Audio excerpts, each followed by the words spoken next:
You check your phone, nothing important. You put it down. A minute later, you pick it up again. Maybe there's a message, a new video, something interesting. But here's the strange part. Sometimes you finally find something and barely enjoy it. So why did your brain want it so badly? For years, the popular answer was simple: dopamine, the brain's pleasure chemical. But that story misses something far more interesting. Because dopamine can pull you toward a reward before you even know whether you'll like it. And sometimes, the wanting stays long after the pleasure fades. Dopamine is a neurotransmitter, a chemical messenger used by the nervous system. It plays important roles in movement, motivation, learning, and reward-related behavior. But online, that complicated story often gets reduced to one easy idea. Delicious food? Dopamine. Winning? Dopamine. Notification? Dopamine. The message sounds simple, but the real science is more interesting. Because dopamine systems don't just respond to rewards. They also help the brain learn what predicts them. Imagine walking past a bakery. You smell fresh bread. You haven't tasted anything yet. Still, you turn your head. You slow down. Maybe you walk inside. The reward hasn't arrived, but your behavior has already changed. Your brain has learned that the smell predicts something valuable. And dopamine systems help the brain learn from signals like that, while also motivating you to pursue the reward. But researchers discovered something even stranger. The brain doesn't just notice rewards. It compares them with what it expected. This is related to what neuroscientists call reward prediction error. Your brain makes a prediction. Then reality arrives. If the outcome is better than expected, dopamine activity can increase. If an expected reward fails to appear, dopamine activity can decrease. Those signals help the brain update what it has learned. Over time, cues that predict rewards can become powerful on their own.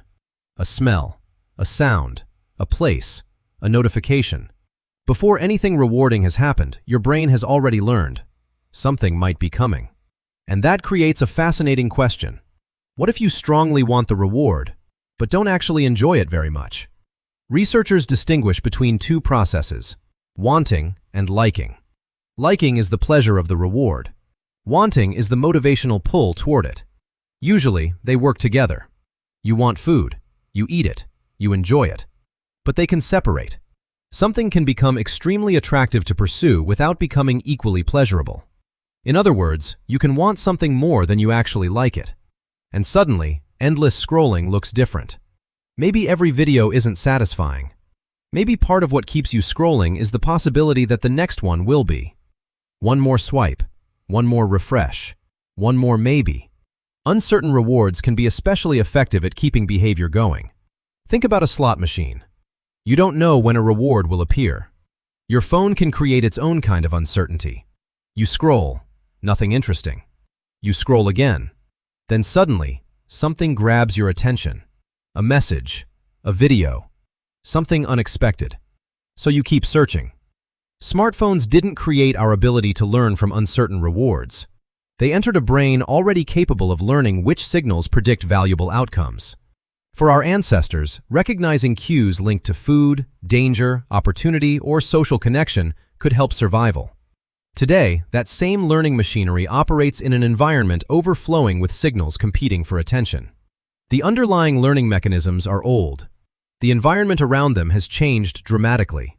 So what does this mean today? It doesn't mean dopamine explains everything.